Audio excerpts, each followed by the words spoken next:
Conosco. Proclamação do Evangelho de Jesus Cristo segundo João. Glória a vós, Senhor. Naquele tempo, quando a multidão viu que Jesus não estava ali, nem os seus discípulos, subiram às barcas e foram à procura de Jesus em Cafarnaum. Quando o encontraram no outro lado do mar, perguntaram-lhe: Rabi, quando chegaste aqui? Jesus respondeu: em verdade vos digo, estais me procurando não porque vistes sinais, mas porque comestes pão e ficastes satisfeitos. Esforçai-vos não pelo alimento que se perde, mas pelo alimento que permanece até a vida eterna, e que o Filho do Homem vos dará. Pois este é quem o Pai marcou com o seu selo. Então perguntaram: que devemos fazer para realizar as obras de Deus? Jesus respondeu: a obra de Deus é que acrediteis naquele que Ele enviou. Eles perguntaram: que sinal realizas para que possamos ver e crer em Ti? Que obra fazes? Nossos pais comeram o maná no deserto, como está na Escritura: pão do céu deu-lhes a comer. Jesus respondeu: em verdade vos digo, não foi Moisés quem vos deu o pão que veio do céu. É meu Pai que vos dá o verdadeiro pão do céu. Pois o pão de Deus é aquele que desce do céu e dá vida ao mundo. Então pediram: Senhor, dá-nos sempre desse pão. Jesus lhes disse: eu sou o pão da vida. Quem vem a mim não terá mais fome, e quem crê em mim nunca mais terá sede. Palavra da salvação. Glória a vós, Senhor.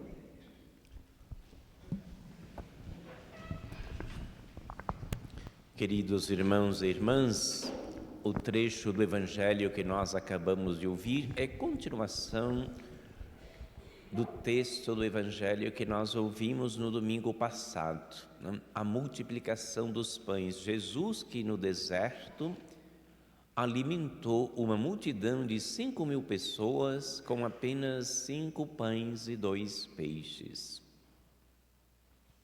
As pessoas ficaram encantadas, maravilhadas, extremamente satisfeitas. Mas elas não compreenderam o sinal deste milagre, o significado deste milagre. E por isso Jesus se retirou num lugar afastado.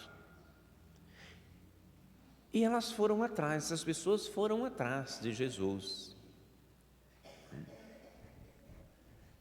E não movidas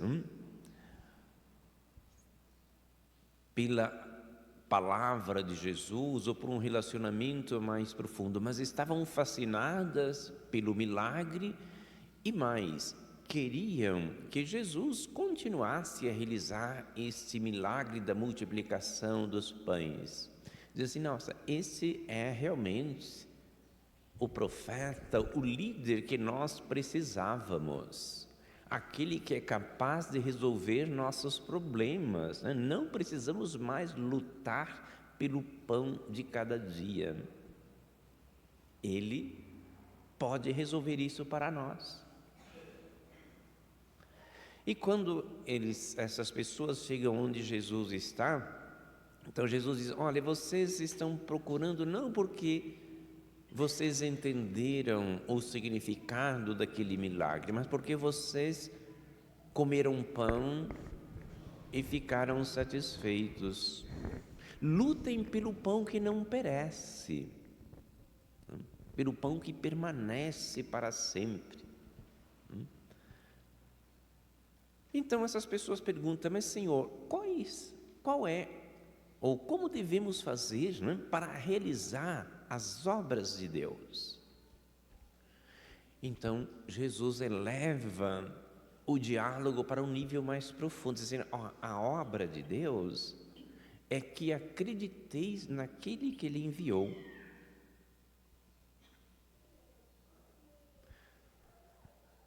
Essas pessoas dizem: mas que sinal você realiza para que nós acreditemos em você?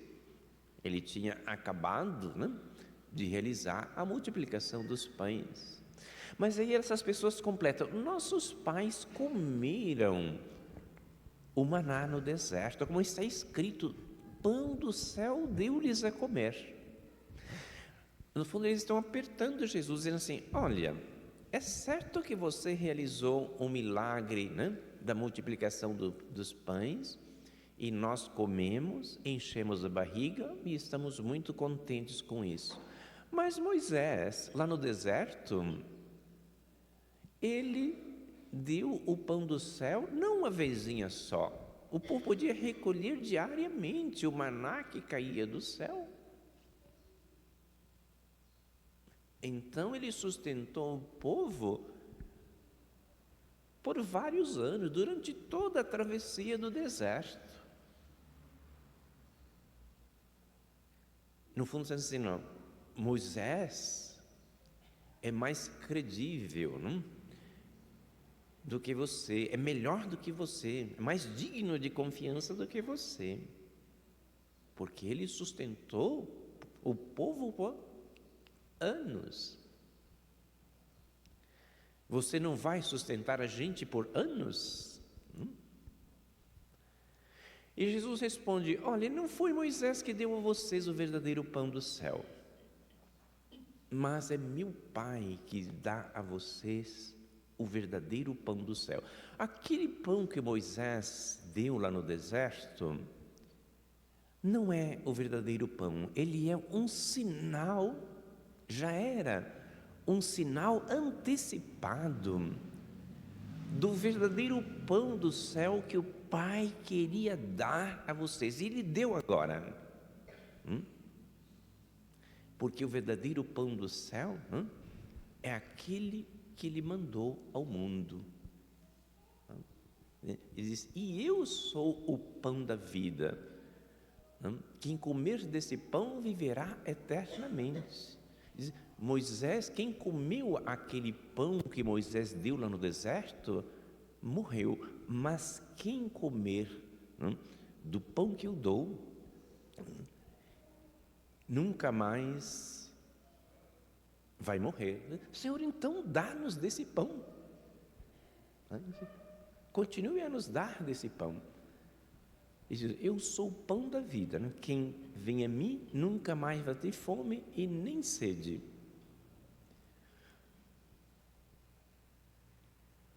Então esse é o núcleo, né? O centro do discurso, da palavra de Jesus. O verdadeiro pão é a fé em Jesus, é acolher a sua palavra, viver segundo o Evangelho. É a vida nova, a vida interior que Ele nos dá. Nós também corremos sempre esse risco, não? A gente pode achar que a vida cristã é simplesmente um meio de a gente obter graças materiais e vivermos melhor, né? Como esse povo aqui, né? Que queria o pão de cada dia, não estava entendendo o que Jesus estava ensinando e transmitindo. Às vezes a gente reza, né, para obter uma graça. A gente pode rezar, não? Para obter a graça na saúde, ter mais conforto material. Não está errado isso, a gente pode pedir, mas a gente tem que estar desperto, acordado para uma realidade mais profunda. Bom, se a gente adoece, né, e reza e obtém a saúde, tem que saber, olha, lógico que a saúde é um bem e a gente deve pedir mesmo e deve cuidar da saúde. Mas quando a gente obteve a cura, bom, isso ainda não nos livrou da morte. Um dia, né, quando nós estivermos velhinhos, né, com 99 anos, né, nós vamos ter de entregar a nossa vida. A gente pode pedir sim, né, com mais conforto material, que a gente possa, que a vida, nossa vida financeira, né, nossa vida de conforto seja melhor, e a gente pode se articular para isso, não tem nada errado.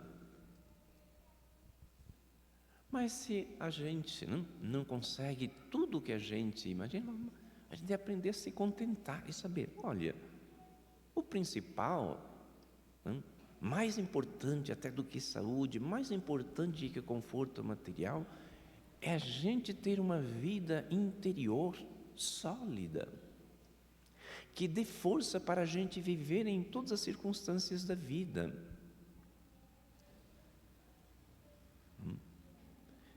Mais importante do que ter uma conta bancária bem volumosa, é a gente ser uma pessoa de bem, uma pessoa gentil, capaz de conviver bem com o outro, uma pessoa doce, né, por dentro, não a pessoa sempre rancorosa, frustrada, mas alguém que realmente encontrou o verdadeiro tesouro.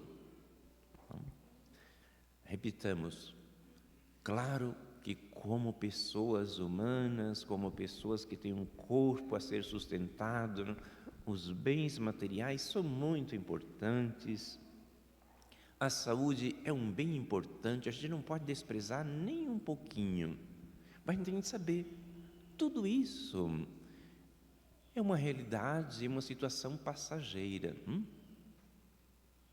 A saúde vai se desgastar com o tempo. Os bens materiais vêm e vão, né? E o caixão nenhum tem gaveta. Então a gente tem que saber, olha, claro que toda a vida material é importante, mas há uma coisa fundamental que a gente não pode esquecer: a comunhão com Cristo, a palavra do Evangelho que nos ilumina interiormente e que faz com que a gente viva, né, a nossa saúde de uma maneira verdadeira, que faz assim com que a gente tenha sabedoria para usar os bens materiais que a gente tem à disposição e ao mesmo tempo a gente saber relativizar, né? E que os bens desse mundo não é tudo. Então, ter essa vida interior, né? Isso que é o bem supremo e que constitui o núcleo da vida cristã. O problema dessas pessoas é que elas estão pensando sempre e só, e pensando que a vida, o ser humano, né, se resume nos bens dessa vida, naquilo que a gente pode gozar, materialmente aqui e agora. O cristão está nesse mundo, mas ele não pertence a esse mundo. Ele sabe gozar, né, os bens materiais, sabe viver bem a realidade material, mas tem o seu coração plantado no céu, em Jesus Cristo.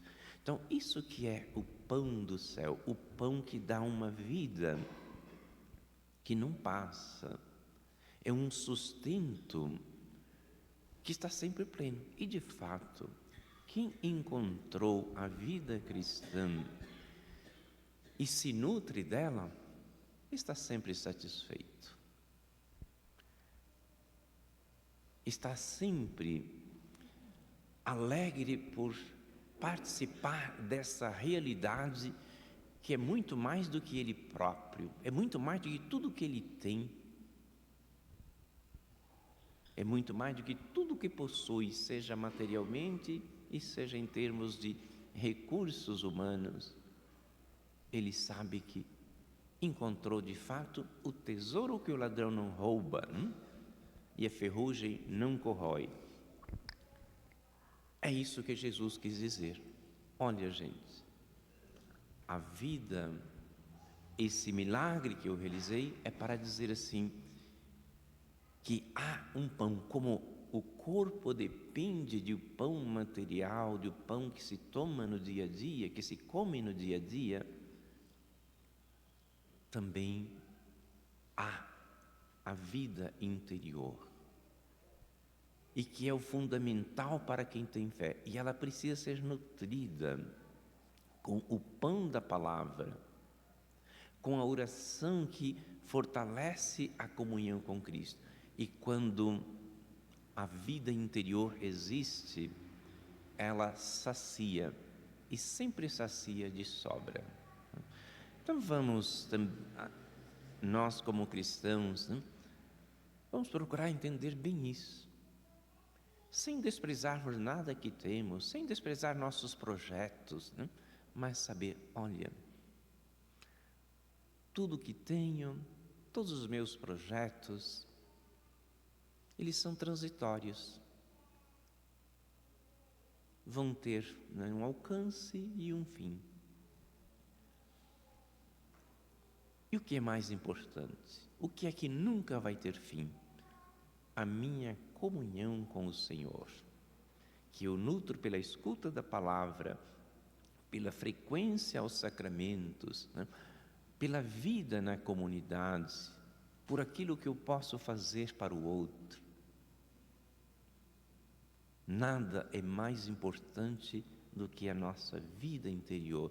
Nenhuma felicidade é verdadeira e profunda se ela não for o resultado de uma vida interior florescente, de quem encontrou realmente o tesouro escondido no campo, isto é, a mensagem do Evangelho. Creio em Deus Pai,